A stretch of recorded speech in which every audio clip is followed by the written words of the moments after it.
নমস্কার। রূপমকে একটা চাকরি দিন। কবি সুবোধ সরকার। রূপমকে একটা চাকরি দিন, MA পাস, বাবা নেই, আছে প্রেমিকা, সে আর 2-1 মাস দেখবে। তারপর নদীর এপার থেকে নদীর ওপারে গিয়ে বলবে, রূপম আজ চলি, তোমাকে মনে থাকবে চিরদিন। রূপমকে একটা চাকরি দিন, যে কোনো কাজ, পিয়নের কাজ হলেও চলবে।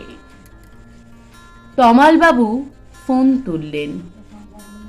ফোনের অন্য প্রান্তে যারা কথা বলেন তাদের যেহেতু দেখা যায় না, সুতরাং তারা দূরকেও।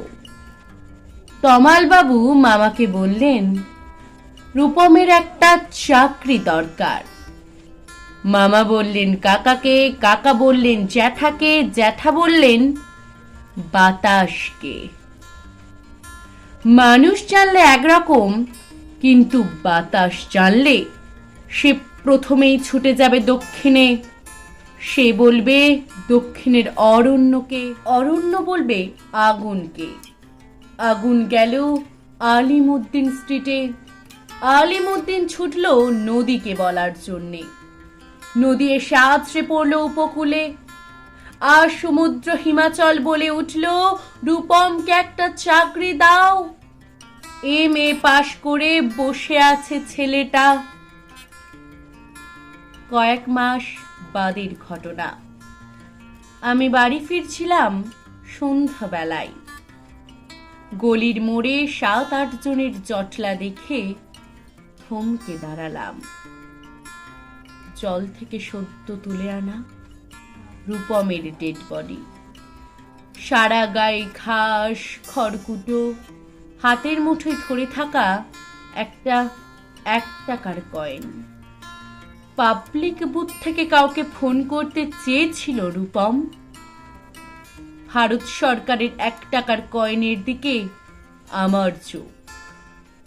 সারা গায়ে ঘাস, ঘাস নয় অক্ষর।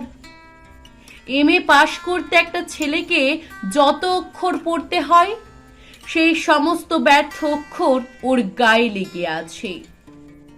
আপনারা কেন একটা ছেলেকে MA পড়ান? কোন আহ্লাদে 8খানা বিশ্ববিদ্যালয় বানিয়েছেন? তুলে দিন। এই কথাগুলো বলবো বলে ফোন তুললাম পবিত্র সরকারের। ফোন বেজে উঠল, ফোন বেজে চলল। 20 বছর ধরে ওই ফোন বেজেই চলেছে, আরো 20 বছর বাজবে।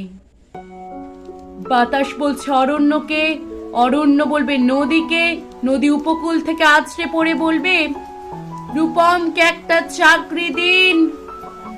কে রূপম? রূপম আচার্য, বয়স 26, MA পাস। বাঁ দিকের গালে একটা কাটা দাগ আছে। ধন্যবাদ।